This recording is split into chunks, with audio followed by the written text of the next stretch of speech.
You want to know why the cheapest mortgage isn't always the best mortgage? Then listen up. Today we're talking to home buyers, future home buyers, people who are thinking about buying a house, people who bought a house and still aren't totally sure what the heck happened. And honestly, anyone who has ever looked at a mortgage payment and thought, wait a minute, is this normal? Somewhere along the way, the entire home buying conversation got boiled down to one question. What's my monthly payment? Or worse, what's my rate? Listen, those questions matter. Your monthly payment is important. It impacts your budget, it impacts your lifestyle, it impacts whether you can still go out to dinner, take your kids on vacation, save money, sleep at night, and quite honestly, not feel like your house owns you, but rather you own your house. But here's the problem. If the only thing you focus on is the monthly payment, you can miss the bigger picture. You can end up choosing the loan that looks cheaper, but actually costs you more. You can stretch yourself too thin because a lender said, well, you're approved, you got this. You can buy discount points that actually don't make any sense. You can get excited about a temporary buy down without understanding what the heck is a temporary buy down and what happens after I buy this down. You can convince yourself that refinancing is guaranteed when in reality, refinancing is a strategy, but it's not a promise. So today we're breaking down what I call the monthly payment trap.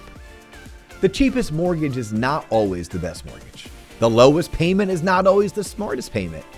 And just because you can qualify for a home does not mean that home fits your real life. We're going to walk through 5 things every buyer needs to understand before they make one of the biggest financial decisions of their life. I'm Dustin Owen, and this is the D.O. Show. They don't teach this shit in school, but they should.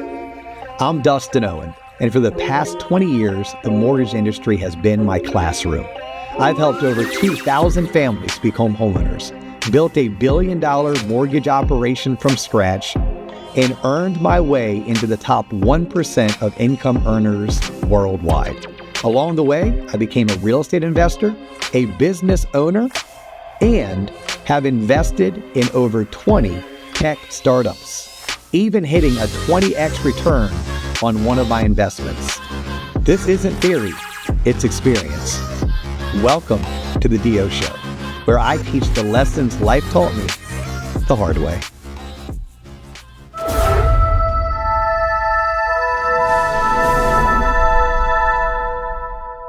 When most people talk about a mortgage payment, they think of one number. They'll say, my payment is $2,800 a month, or I need to keep my payment under $3,500.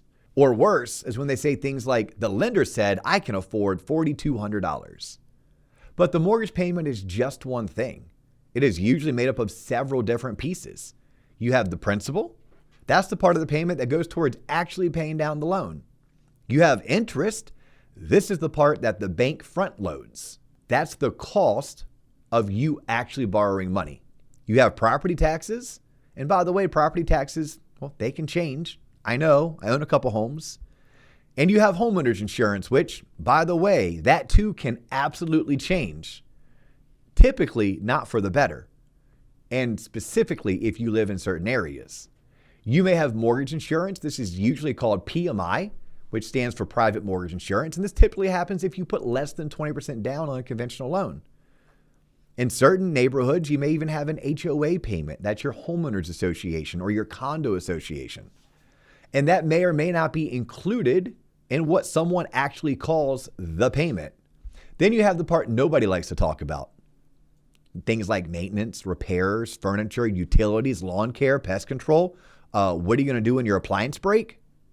The air conditioner deciding it has lived a full life and would like to retire at the worst possible time. For me, that's July in Florida. And all of this matters. So when someone says, what's my payment? The better question is, what is the true monthly cost of owning this home? Because your lender may qualify you based on principal, interest, taxes, insurance, mortgage insurance, and even HOA, but your life does not stop there. You still have groceries, you still have gas, you still have kids, whether you want to or not, you got them. You still have medical expenses, you still have holidays. And that is if you're lucky, you have holidays, places you can go to relax, unwind, let loose, adventure. You have a car payment. You have life that just happens. So when you're looking at a home, do not just ask, what is the monthly payment? Ask, what does this home actually cost me every single month? There's a big difference between being approved for the payment and being comfortable with the payment. That comfort monthly payment is what I call your sleep good at night factor. I want buyers to understand that clearly. Your lender's approval is not a lifestyle guarantee. It's also not a financial happiness certificate. It simply means that based on the guidelines, your income, debts, credit, and assets fit inside of a certain box. But you have to live inside of the house, not inside of that box. Now let's talk about something buyers get obsessed with, and that's the lowest possible monthly payment. Everybody wants a lower payment. Heck, that's normal. I too want the lowest possible payment. That's human, right? That is why people will spend 3 hours trying to save $11 on a streaming subscription and then finance a $70,000 truck like math was just a rumor. But when it comes to a mortgage, lower payment does not automatically mean better deal. There are a few ways a payment can be lowered. You can get a lower interest rate. You can put more money down. You can buy discount points. You can stretch the loan term, let's say from a 15-year to a 20 or 20 to a 30. You can use a temporary rate buy down. You can structure the loan differently. Each of those choices has its own trade-offs. So let's start with discount points. A discount point is basically prepaid interest. You pay money up front to get a lower interest rate. That lower rate gives you a lower monthly payment. It sounds great, but the question is not, did I get a lower rate? The question is, was it worth what I paid? For example, if you paid $6,000 up front to lower your payment by $100 per month, it's going to take you 60 months just to break even. By the way, 60 months, 5 years for you math majors playing along at home. So if you sell the home, refinance, or pay off the loan before 5 years, you may not actually have benefited from that decision, meaning it wasn't the right decision, even though it gave you the lower payment. Now, that doesn't mean points are bad. Sometimes they make sense, but they need to be analyzed. You don't guess it. This is not an emotional decision, all because someone said, I can get you a lower rate. Lower rate sounds nice, but lower rate at what cost? That is the question. Now let's talk about loan term. A 30-year loan will usually have a lower payment than a 15-year loan. Now that does not mean a 30-year loan is bad. In fact, many people, it gives them flexibility. But over the life of the loan, you may pay more interest. On the other hand, a 15-year loan may save interest, but the payment may be so high that it creates pressure every single month. So again, the question is not which one is cheaper. The question is, which one fits my plan? This is why mortgage advice cannot be one size fits all. This is why mortgages must be customized to match your financial needs, wants, and goals. A first-time buyer with young kids and limited cash reserves should not necessarily make the same loan decision as a buyer with no debt, high savings, and stable long-term income. The best mortgage is not the one with the prettiest rate. The best mortgage is the one that fits your financial life. Now let's talk about this. Just because you're approved doesn't mean you should. Just because you can doesn't mean you should. Approved does not mean affordable. This one's important. Just because you're approved for a mortgage does not mean you should spend that much. I want every home buyer to hear that loud and clear. Your pre-approval amount is not a shopping budget. It's a ceiling based on lending guidelines. And sometimes that ceiling is higher than where you should actually be living. A lender is going to look at things like your income, your debts, your credit score, your assets, your employment history. They're going to look at your debt to income ratio. They're going to determine what you can qualify for under the loan program. Look, I know this because I have funded thousands of loans for thousands of families throughout my career.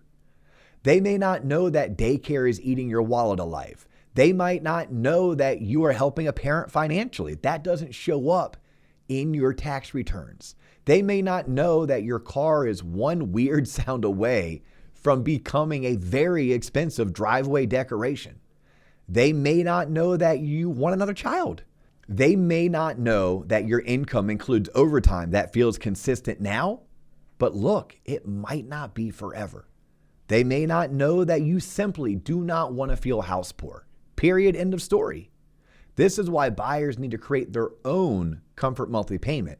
By the way, a great lender, someone like me, they may do this discovery with you. It may feel like they're intruding, but I promise you, they're just trying to be great. So before you fall in love with that kitchen island, the backyard, the neighborhood, the bonus room, the fantasy version of yourself who suddenly becomes organized because the house has a mud room, you need to know your real number. Ask yourself, what monthly payment allows me to still save money? What payment allows me to handle emergencies? What payment lets me enjoy the home instead of resent it? What payment still works if life gets a little messy? Because life will get messy. Let's face the facts. That's not negativity. That's called being an adult. And pretending otherwise is how people end up in financial stress. A home should be a blessing. It should not become a monthly panic attack with granite countertops. So when your lender says you are approved up to X amount, do not automatically start shopping at the top of that approval. Start with your real budget, then work backwards. A really good mortgage professional and a good real estate professional should help you buy wisely, not just buy bigger. That leads me to wanting to discuss what happens when creative loan strategies help and, well, when could being creative hurt? Because there are a lot of tools out there that can help buyers. Things like seller credits, temporary buy downs, permanent buy downs, lower down payment programs, adjustable rate mortgages. Yes, that's right. I said ARMs. ARMs are a great loan product for some. There's refinance strategies, and these can all be useful, but they can also be misunderstood. So we're going to start with seller credits. A seller credit is when the seller contributes money towards your closing cost or other allowable cost. This can help you preserve cash. That matters because too many buyers focus on getting into the home and forget that they need money after they move in. A seller credit might allow you to keep more money in your savings account. I don't know about you, but I feel super good going to bed knowing I have a bunch of money in my savings account. Now let's talk about temporary buy downs. A temporary buy down is essentially this. We're going to buy down your payment for the first couple of years. For example, a 2-1 buy down is one of the most popular buy downs. It's where your lender can lower your rate by 2 percentage points in year 1, 1 percentage point in year 2, and then by year 3, it's the adjusted rate. So an example of this would be if rates are 6.5 currently, your first year you'd see a 4.5% interest rate. Your second year you'd see a 5.5% interest rate. In years 3, all the way until you refinance, sell, or pay off your mortgage would be at that 6.5% interest rate. And you typically use a seller credit in order to pay for that 2-1 buy down. So a 2-1 buy down works because it can help buyers ease into the payment. It can be a useful if income is expected to rise, if the buyer has a clear plan, or if the seller is offering a credit that makes the strategy attractive. But here's the danger. You cannot only qualify emotionally for 1 year. You need to understand the full payment. You need to be comfortable with what happens when the buy down ends. Because if you only love the house at the temporary reduced payment, but you hate it at the real payment, that's going to be a problem. That leads us into discussing refinancing. A lot of buyers are being told some version of date the rate, marry the house, right? Buy now, refinance later. And that may be a very valid strategy, but it is not guaranteed. Rates may come up. They may go down. They might not. They may stay the same. Your home value may go up, but it's not guaranteed. Your credit may improve, but what if it doesn't? Your financial situation more than likely should get better, but not always. So I do not mind a refinance strategy, but I do mind when someone treats refinancing like it is already scheduled on the calendar. Because guess what? It is not. You should buy the home with the payment you can handle now. If refinancing becomes available later and improves your position, fantastic. That's a bonus. But it should not be the only reason the deal works. Creative loan strategies are tools. They're good tools. And they're great tools when they're used correctly. But a tool in the wrong hands can do damage. A hammer can build a house. I think we'd all agree. It can also smash your thumb. It can smash your window. That same hammer can do two things. Both have a different execution. So when you are presented with a mortgage strategy, you must ask, what happens after the temporary benefit ends? What does this cost up front? How long do I need to stay in the home for this to make sense? What is the risk if rates do not move the way we hope? What's the backup plan? That is how grown-up mortgage planning works. There's no fear. There's no crazy hype, just clear thinking. That leads me into wanting to discuss how we can build a mortgage around your life. Right? Listen, that's the big takeaway here. You do not build your life around the mortgage. You build your mortgage around your life. And I know it sounds simple, but a lot of people get it backwards. They find the house first. They fall in love with the house. Then they try to force the numbers to work. We have a saying in this industry, we do not jam square pegs through round holes. That's where mistakes happen. Instead, you want to start with the life you're trying to build. Are you buying your first home? Are you planning on having kids? Do you already have kids and need space? What about relocating? Are you planning on relocating? What if your company relocates you? Are you trying to stop renting? Are you buying after a divorce?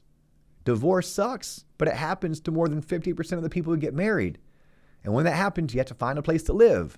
What about those that are downsizing? Empty nester? Don't need that big ass house? Yes, you're downsizing.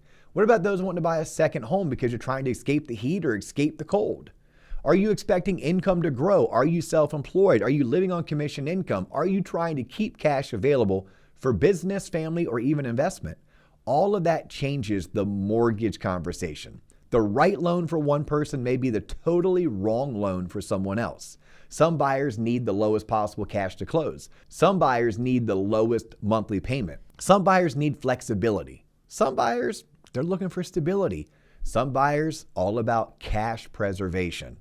Others, they need to avoid future payment shock. Some should buy right now. Others, maybe they should wait 6 months and strengthen their position. There's no shame in any of the answers. The goal is not to buy a home just because you can. The goal is to buy a home in a way that makes sense when you are ready. Because homeownership can be one of the best wealth building tools available to everyday people. In fact, the data tells us it's the number one way to generate wealth in America. But only if the structure is right. If the payment crushes you, the house does not feel like wealth. It feels like pressure. If you drain every dollar to get in, the house does not feel like security. It feels fragile. If you pick the wrong loan because you only chase the lowest rate, then the purchase does not feel smart. It becomes confusing. So slow down. Ask better questions. Don't just ask, what's my rate? Ask, what is my total cost? Do not just ask, what is my payment? Ask, can I comfortably live with this payment? And don't just ask, how much am I approved for? Ask the questions such as, how much should I actually spend? What's my comfort monthly payment? How much money do I need to have allocated to go towards this transaction? And don't ask questions like, well, I can refinance this later, right? Ask, does this still work if I cannot refinance later? That is the difference between buying emotionally and buying strategically. And this is where the right professionals matter. A good real estate professional is not just opening doors. A good mortgage professional is not just quoting rates. The right team should help you see the full picture. They should help you understand the trade-offs and help you make a decision that fits your actual life. This is not just a transaction. It's not just a closing. It's your life. So look, listen, think. If you are about to buy a home, or you know someone who is thinking about buying a home, remember this. The monthly payment matters, but it's not the whole story. The cheapest looking mortgage is not always the best mortgage. The lowest rate is not the smartest way to structure in all cases. And the biggest approval amount is definitely not your permission slip to spend every dollar a lender says you can borrow. You want a plan, you want clarity. You want someone helping you understand the real numbers, not just pushing you toward a closing table. That is why we encourage you to connect with a TLOP approved real estate professional, a TLOP approved lender. In fact, most conversations should start with the lender, then let the lender connect you to a great realtor.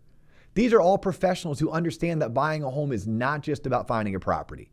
It is about helping you make a smart decision, ask the right questions, and connect with the right people throughout the process. So look, again, if you want to buy or you want to sell or you simply just want to understand your options, reach out to us. Let my team and I connect you with a TLOP approved professional in your market. And if you found value in this episode, make sure you subscribe to the channel, share this with someone who is thinking about buying a home, and keep asking better questions, because the goal is not just to get approved, the goal is to make a smart move.